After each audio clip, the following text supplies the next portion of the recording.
days of court. This building,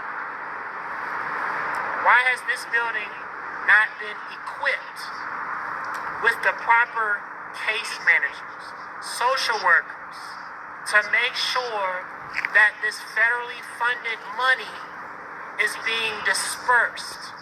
Checks should be written to the complexes.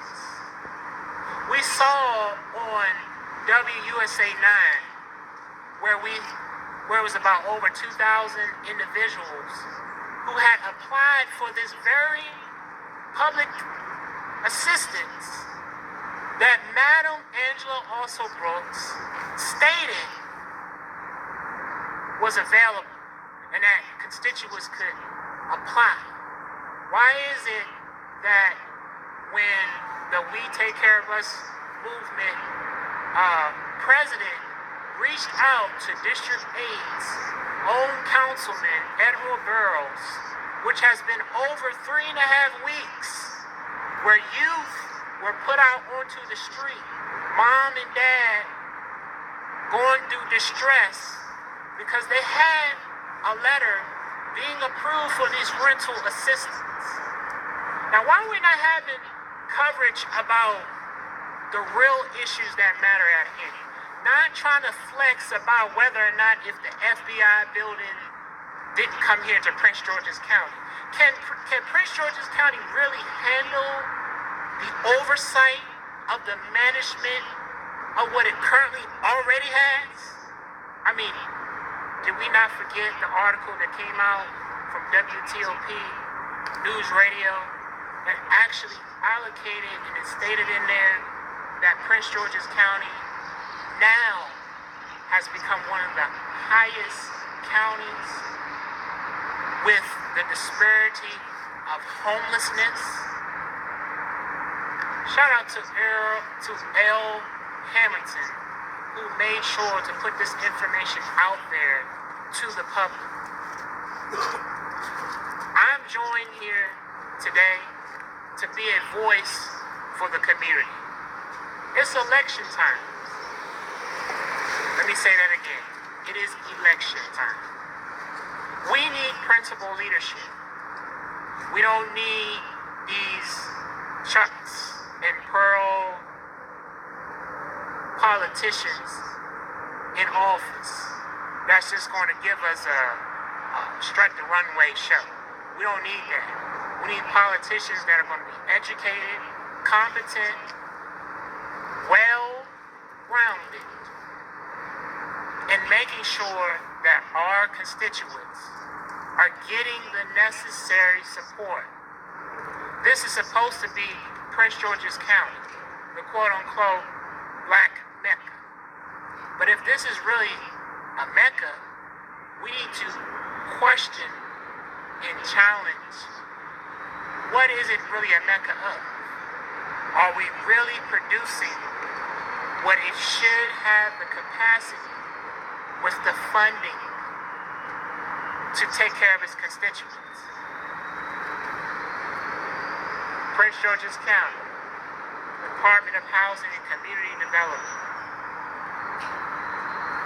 Are we really doing what we got to do to take care of its citizens? I thank you all for joining me.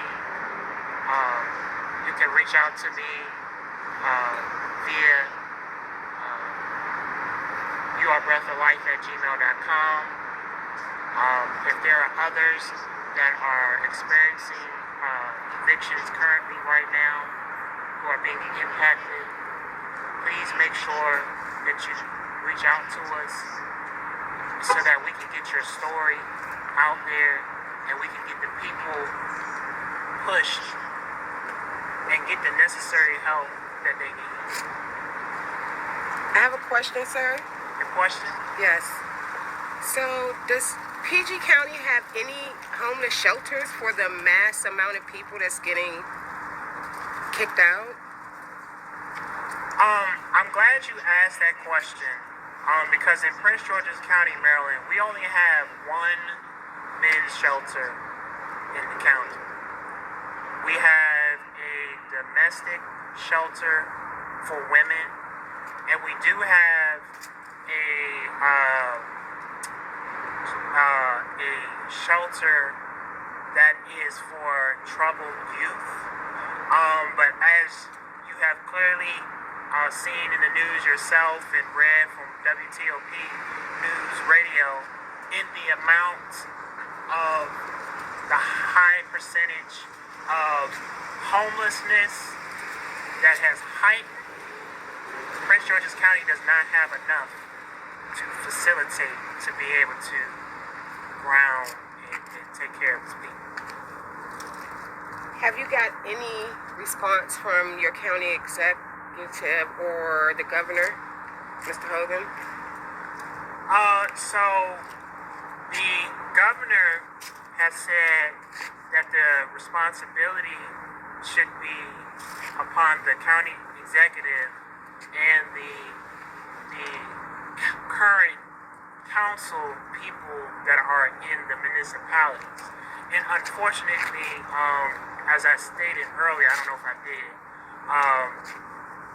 District 8 is one of those districts that is experiencing and seeing these astronomical issues right now as it relates to the homelessness. And Edward Barrows, it's been over 3.5 weeks since I've heard anything from him.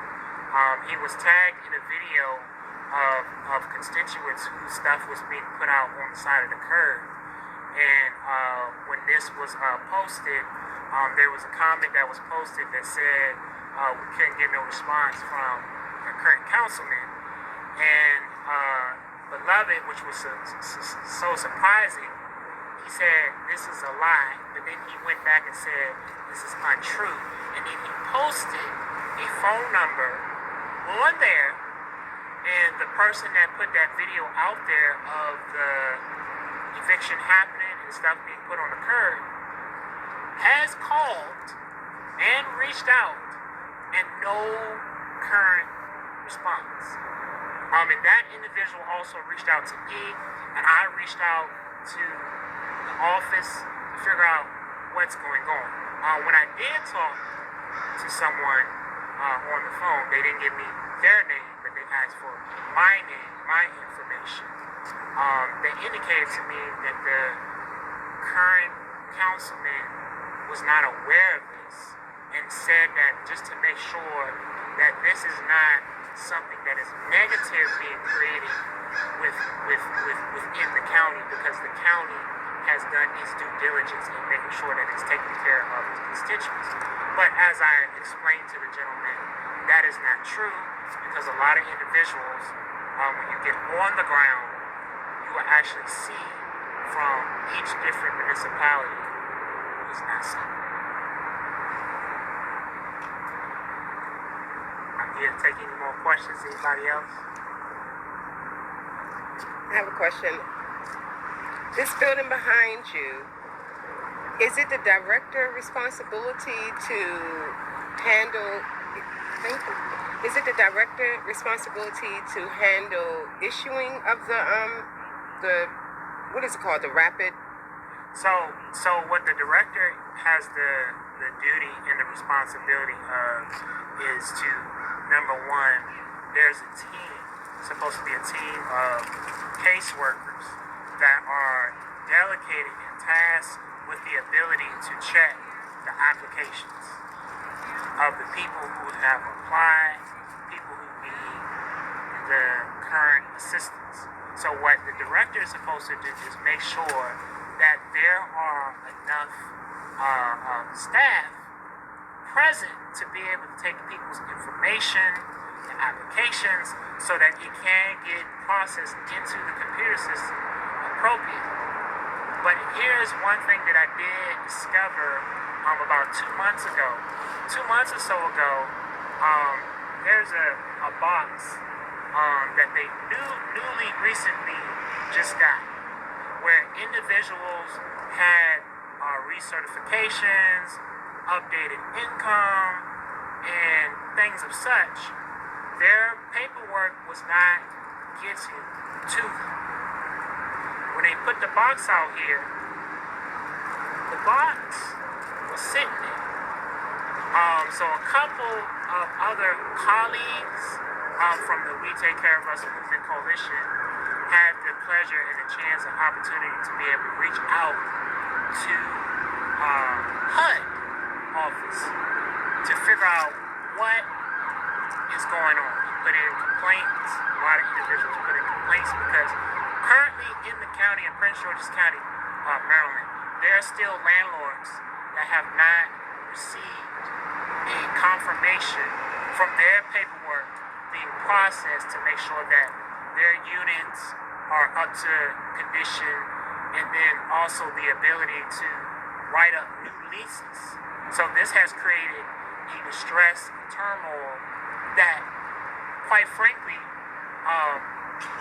nobody within the council is educated, seems like, competent enough to be able to figure out what's going on. Any more questions? Alright, if there's no more questions, appreciate you guys for gathering out here and onward and forward. We all we got, we all we need.